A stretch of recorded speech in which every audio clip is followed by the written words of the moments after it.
Please subscribe my YouTube channel AS Motivation and press the bell icon for latest videos. You can never rule out that fear, क्योंकि वो fear किस पे based है, reality पे based है या कोई इमेजिनेशन है। दो तरह के फियर्स होते हैं ना, एक है इमेजिनरी फियर्स कि ये हो गया तो क्या होगा, मान लो यहां पर भूत है, इससे हम डर रहे हैं, but that is an imaginary fear, that is not based upon reality. Reality क्या है कि there is a person whom you are in love with, जिसकी आपको आदत पड़ चुकी है, तो जैसे ही हम अलग होने के बारे में उस पर्सन से सोचते हैं तो डर लगता है। इनफैक्ट ये सिर्फ उस पर्सन के लिए नहीं है, किसी भी आदत के बारे में है। हमारे को आदत पड़ जाती है एक पर्टिकुलर सिचुएशन की, कुछ लोगों की, कुछ लोग होते हैं हमारी लाइफ में, कुछ सिचुएशंस होती हैं, तो उसके हाथ से जाने का डर लगता है।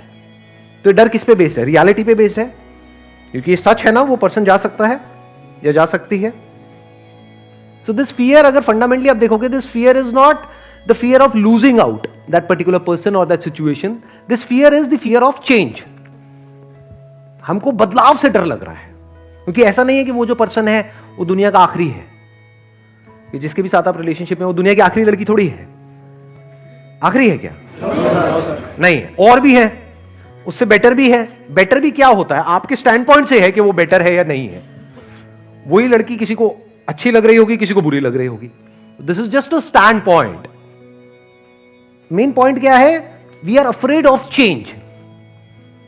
तो जब तक we are afraid of change in life, and death is a part of this change.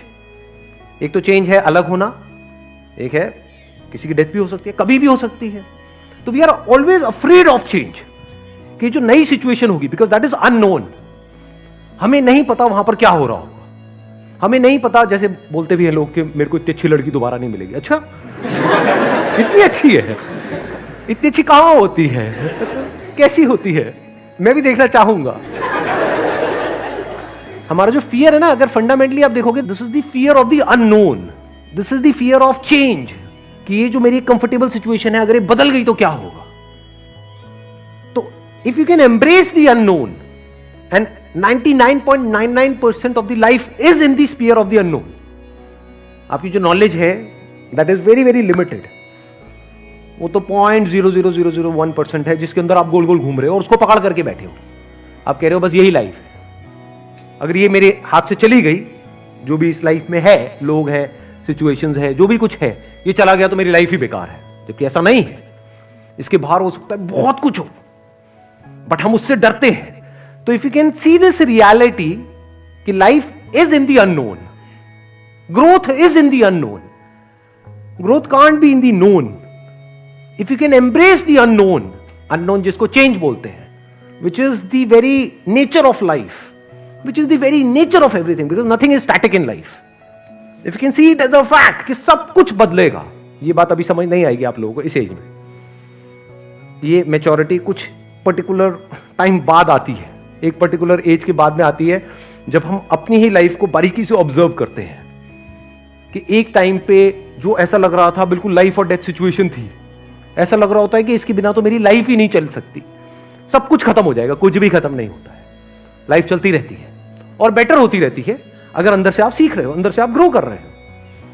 अगर वहीं पे स्टक हो गए हो, जो पास्ट में कुछ था बस उसी में आप स्टक हो गए हो, तो you are not changing with life. Life बदल गई है लेकिन आप नहीं बदल रहे हो।